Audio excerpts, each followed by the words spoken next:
ဘဝဆိုတာကိုစီစဉ်ထားတဲ့အတိုင်းအမြဲတမ်းဖြစ်မလာတတ်ပါဘူး။ကိုစွမ်းရှိသမျှကြိုးစားပြီးမဲ့လဲအရာရာကလက်ထဲကနေလျော်ကျသွားတတ်ပါတယ်။အဲ့ဒီအခါစိတ်ညစ်ညူးမှုတွေတိုးပွားလာပြီးအတွေးလွန်ခြင်းတွေစတင်လာတတ်ပါတယ်။ဒါပေမဲ့လွတ်ချလိုက်ခြင်းဆိုတာအရှုံးပေးခြင်းမဟုတ်ပဲအကြီးမားဆုံးသောပညာဉာဏ်တစ်ခုဆိုရင်ရော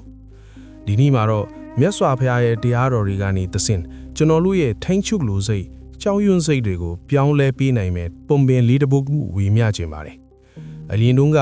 အာဂျွန်လက်ခေါ်တဲ့လူငယ်တစ်ယောက်ရှိပါတယ်။သူကသူ့ဘဝကိုသူ့ကိုယ်တိုင်အကုန်ထိန်းချုပ်ခြင်းသူပါ။ဂျိုတင်စီစဉ်မှုတွေများရင်ဘဝကိုအောင်မြင်အောင်လုပ်နိုင်မယ်လို့သူယုံကြည်ထားတယ်။ဒါပေမဲ့တကယ်တမ်းကျတော့ဘဝကသူ့ထင်သလိုမဖြစ်လာပါဘူး။လုပ်ငန်းတွေပြတ်တယ်၊တငယ်ချင်းတွေထွက်သွားတယ်၊အိမ်မက်တွေပျက်စီးသွားတယ်။စိတ်ပြတ်အားငယ်နေတဲ့အာဂျွန်ဟာမြတ်စွာဘုရားတရားဟောတော်မူနေတဲ့ကျောင်းတော်ကြီးကိုတွားရောက်ခဲ့ပါတယ်။မြတ်စွာဘုရားကအာဂျွန်ကိုကြည့်ပြီးမင်းပင်ပန်းနေပုံပဲ။ဘာတွေများစိတ်ညစ်နေတာလဲလို့မေးတော်မူပါတယ်။အာဂျွန်က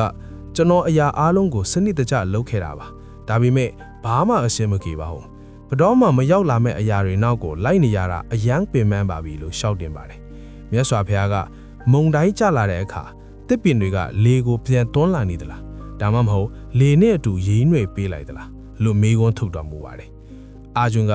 ဒါဆိုကျွန်တော်စူးစမ်းတာတွေကိုရပ်လိုက်ရမှာလားလို့မေးတော့မြတ်စွာဘုရားကမဟုတ်ဘူး။မင်းရဲ့တွေ့တာမှုတွေကိုသာရပ်လိုက်ပါ။လူများစုဟာတဲကိုအတင်းဆုပ်ကိုင်းထားတယ်လို့ပဲ။အတင်းဆုပ်ကိုင်းလေးတဲတွေကလက်ချောင်းကြားကနေယူစည်းကြလေးပါပဲ။ကြောင်ရွံ့စိတ်နဲ့ဆုပ်ကိုင်းထားတဲ့အတွက်သူတို့တွေအရာအလုံးကိုဆုံးရှုံးရတယ်။ဒါပေမဲ့လက်ဖွားကိုဖြန့်ပြီးညင်းသားစွာထားလိုက်တဲ့အခါတဲတွေကလက်ထဲမှာရှိနေမှာပဲ။မင်းရဲ့ယုံကြည်မှုဟာလည်းဒီလိုညင်တာပြီးပွင့်လင်းနေရမယ်လို့မိန့်ကြားတော်မူပါတယ်။မြတ်စွာဘုရားကမြစ်ကိုဖြတ်ကူးတဲ့ယဟန်နှစ်ပါးအကြောင်းကိုဆက်ပြောပြပါတယ်။တစ်ပါးကရေစည်းကိုကြောင်ပြီးတုံဆိုင်နေပေမဲ့နောက်တစ်ပါးကတော့ရေစည်းအတိုင်းစီးမျောသွားရင်အလွယ်တကူကူးမြောက်သွားပါတယ်။တချို့ချိန်တွေမှာရေစည်းနဲ့တိုက်ခိုက်ဖို့မလိုဘူး။ရေစည်းကိုယုံကြည်ဖို့ပဲလိုတာပါ။လောကကြီးကမြစ်တစင်းလိုပဲတိုက်ခိုက်ရင်နစ်မုံပဲစီးမျောလိုက်ရတော့ရှင်သန်နိုင်မယ်လို့ဟောကြားတော်မူပါတယ်။အာဂျွန်ဟာအဲ့ဒီနေ့ကစပြီးပြောင်းလဲသွားပါတယ်။သူရင်တိုင်းမဲ့စူးစမ်းပေမဲ့စိုးရိမ်စိတ်တွေမရှိတော့ပါဘူး။သူအောင်ငယ်မှုတွေကိုလိုက်ရှာပေမဲ့ကြောက်ရွံ့စိတ်မရှိတော့ပါဘူး။သူလွတ်ချတတ်သွားပြီဖြစ်လို့ဘဝကပိုပြီးပို့လာပိုပြီးပျော်ရွှင်လာပါတယ်။အာဂျွန်ကဒါဆိုကျွန်တော်ဘာဆက်လုပ်ရမလဲဖရားလို့ရှောက်တဲ့အခါမြတ်စွာဘုရားကမင်းရဲ့အလုပ်ကိုမြတ်တာနဲ့လုပ်ပါ။ပြီးရင်ရလာမယ့်အကျိုးကိုလာလွတ်ချလိုက်ပါ။မျိုးစိတ်ကိုစိုက်မယ်ရေလောင်းမယ်ဒါပေမဲ့အပင်ကိုအမြန်ကြီးကြီးအောင်အတင်းမဆွဲနေနဲ့လို့မိန့်ကြားတော်မူပါတယ်။ဘာမှအစင်မပြေတဲ့အခါလောကကြီးကိုဘလို့ယုံကြည်ရမလဲလို့မေးတော့မြတ်စွာဘုရားက